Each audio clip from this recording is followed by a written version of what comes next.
Hey, what's up everyone, this is Jay from GamebustersUK, and I just felt like talking to you guys a bit about a game I recently completed. I want to do just like a small quick review of Digimon World Cybersoft for the PS4. Not sure about getting this. Mark told me about it, so I looked it up, watched a bit of a stream, and I thought, you know, I might like this, so I gave it a try. Now, I haven't played a Digimon game since 2003, and my god, this is phenomenal. I really enjoy this. The graphics are beautiful, the Digimon models look fantastic. You know, the moves that they do look amazing. The story is a bit crazy, a little bit, it's a bit chaotic. You sort of eventually understand what's going on, and it's pretty crazy, but at the same time it goes all a bit mad and stuff. And sometimes they kind of like, oh, we can't do anything right now, so let's advance the plot but not advance the plot. Let's do something, let's do something completely random, like do a mission or something, and then we'll go to plot. So, you know, it's kind of like sometimes they drop it on you and it's like, oh, okay.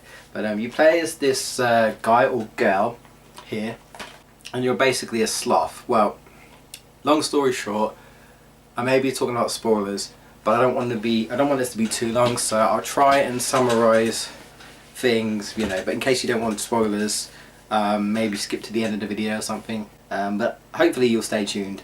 Right, so long story short, you're all in like this chat room, like Twitter or something, you're all talking, and then this random icon comes along and it's like, oh, hello everyone, I'm Mr. Navid or something, and it kind of like not the sponsor, what's the word? Kind of like the mascot for this digital place called this digital program called Eden, which is essentially the same as that place in 2003 where you log in to this Digimon.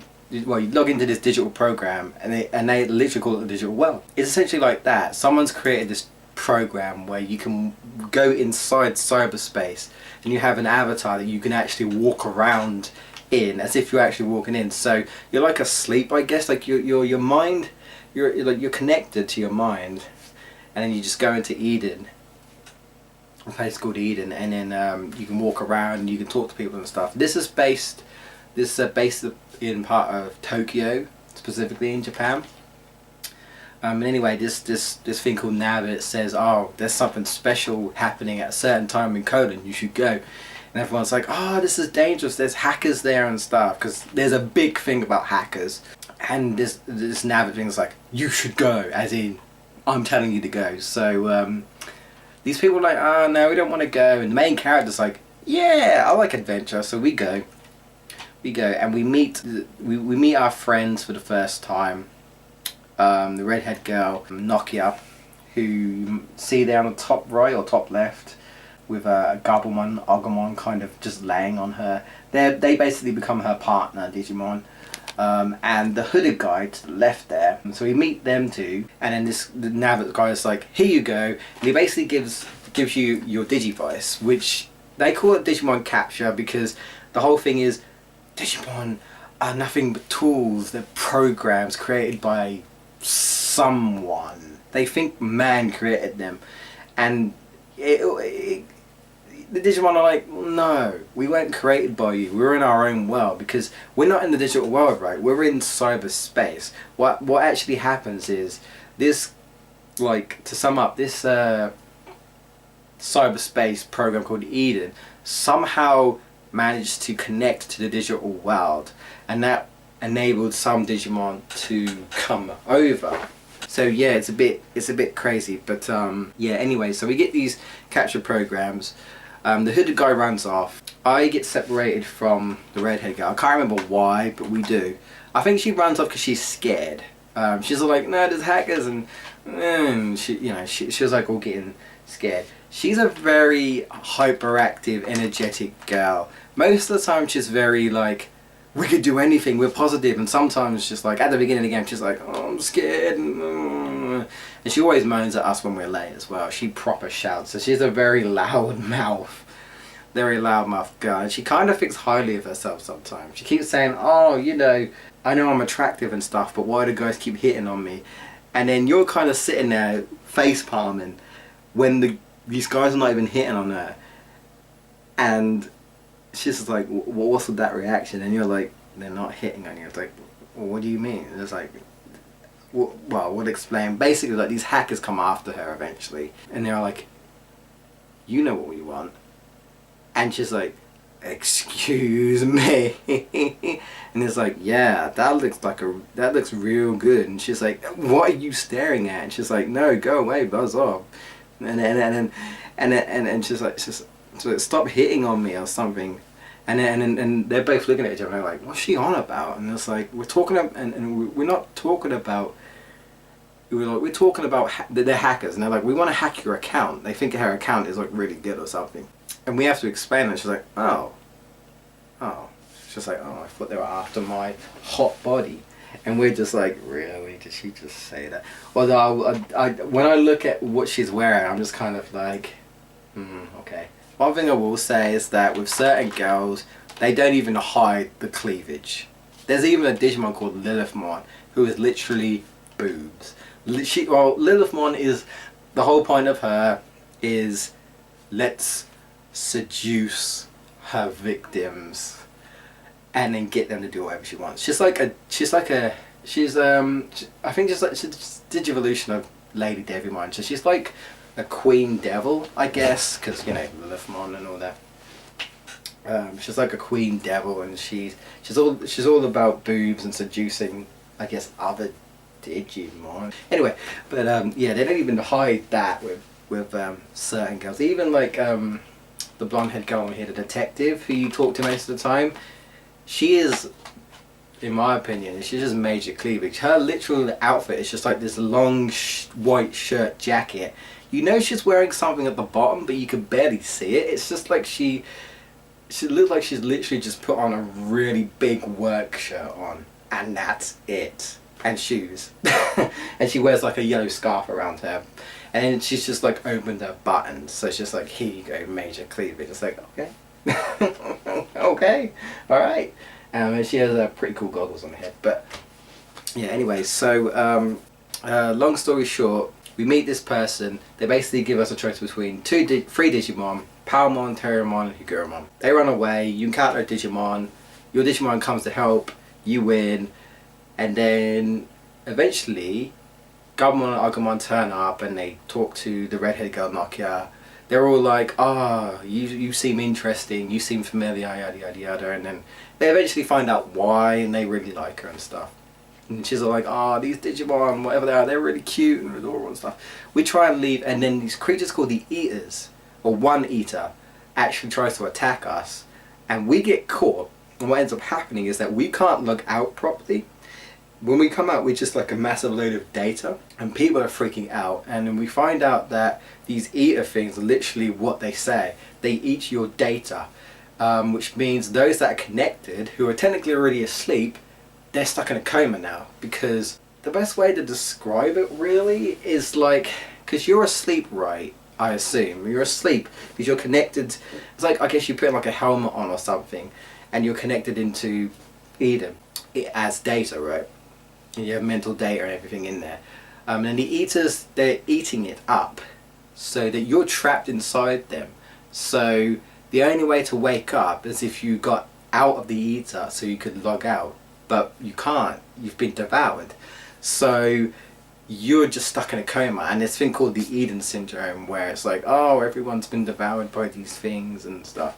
But we managed to somehow survive, sort of. And then we get recruited by the blonde head girl, who's a detective, and she explains that, I think I know what's going on with you, I'm going to help you. So she helps us, and we make an avatar that looks like us, but it isn't actually us, and then we go to hospital and we find ourselves in a coma, yada yada yada. So the main thing for the main character is we have to try and find a way to save us, and then we find out that there are loads of people in a coma, and we find out that there are loads of Eaters that have taken over the digital world, and then the Digimon are trying to attack us because they blame us because it's our fault. And then we have to stop them, then stop the Eaters. There's a lot going on in this game. As we'll say, the story is very chaotic. There's so much going on, you know, so it's like back and forth, back and forth, back and forth. But we basically become a detective called a cybersleuth because we have a special ability where we can just warp into different cyberspace areas. And we go to this billboard and we do different like quest missions, you know, like comments like, oh, we've got another client, and you've got like important ones, not important ones. You get free DLC ones as well, so that's cool, you know, if you want to download the DLC ones you can. There are some missions you can't do till the end of the game and stuff, but you know, I like that. It's cool, different things you can do. You got Coliseum battles, so you can like you normally get like experience items, so you can like boost up your experience. Although experience really isn't that like hard to come by in this game. Like I say, it's really easy to level up. Then you get introduced to this Digilab. You speak to this woman called Mira, and she's like, oh, you can go to the farm, and this is kind of like where you can store extra Digimon, or Digimon you don't want in your party, you can put them there.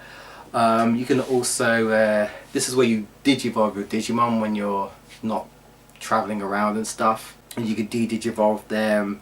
You have to do that to increase your levels, you have to do that to increase your friendship meter, and that's for like extra Digivolutions. You also got ABI, which basically means, again, you kind of need ABI for other Digivolutions, and ability also means that when you go on a farm and you try and like raise someone's attack, the higher your ability, the more points you get. So you know, you're gonna be doing, if you want to like get those extra points, you're gonna be de-digivolving and digivolving a lot. It's just something you do. I don't think it's too bad when you know tricks and things to level up, and it gets easier towards the end of the game because there are easier spots to level up.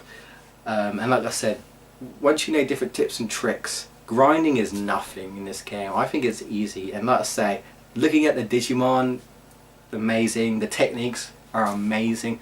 I absolutely love, like, one of my favourite Digimons is Wargreymon, right? I love the look of Terra Force. It is amazing. It is 10 times better than the one in Digimon 2003, to be fair. I know it's PS1, but you know, it looks amazing. That's what I'd expect from a Terra Force. You've also got his Great Tornado where he spins around. Just, that looks amazing. Some of these moves literally look like it ripped straight out of the anime in beautiful HD graphics. I love it, you know. Digimon look amazing, you know. The whole point is raising Digimon and Digimon battles. That part is fine, just the story's a little chaotic. It's about 20 chapters, like I said, a load of different missions that you can do. The characters are fine, there's no like English actors, it's all Japanese, so they're just translated in English. That's fine. Obviously there's English typos, there always are with these.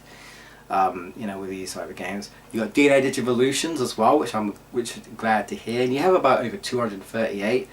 You've got like first gen, second gen. Well, I think you got all the gens pretty much. You don't have all the Digimons from all the generations, but like you have, I think, all of first gen, all of second. I think most of third or all of third. Then about fourth, some of five. So you know you have like quite a lot of Digimon. And how you get more Digimon, you scan them, because you're essentially a hacker now, and because you've got this special ability, Mirai, who's also like this hacker, but she's like a lover of Digimon. It's kind of hard to explain, but she basically gives you like, she teaches you different abilities, and the more cases you do, you get like a higher rank, and then you're able to do more stuff. So you do more stuff, and then yeah, you do more stuff, and then you can do more abilities and stuff. So that's cool. I'd give this 9 out of 10 anyway. Sorry if I rambled on. I really like this game. I'd recommend it. If you can pick this up, Really good Digimon World game. Obviously, if you're not into RPGs, then don't. But Digimon games really are RPGs, so you know you should expect it really. But I think grinding wise, it's not that bad.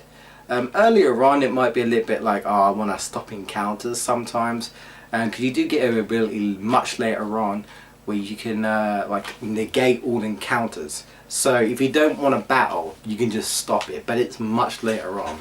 And then you've got an ability where you can actually force encounters. So if you want to level up quickly, you can just keep using your ability to do that. You know, so that's cool. You also get partner Digimon, well, not partner Digimon, sorry, guest Digimon from like your friends. They don't really do much. They're just kind of there as meat shields.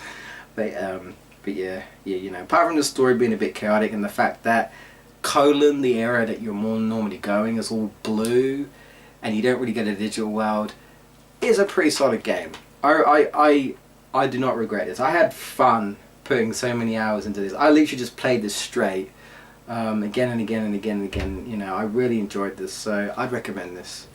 Anyway guys, I just wanted to share this guys with you. So if you have a PS4, get it. Would I say this is worth a PS4? If you like Digimon, yes. Yes, definitely. Definitely. This is a really great game. I really enjoy what Digimon is and the battles and the raising up the Digimon and everything. You know, it's really fun. Graphics amazing. Music's alright. Bit repetitive but not too bad. You know, characters are alright. Got some funny bits here and there and whatnot. You actually have this terminal thing, which is kind of like a Twitter thing. It's like a Digiline where you get like messages and you can reply back to them and stuff.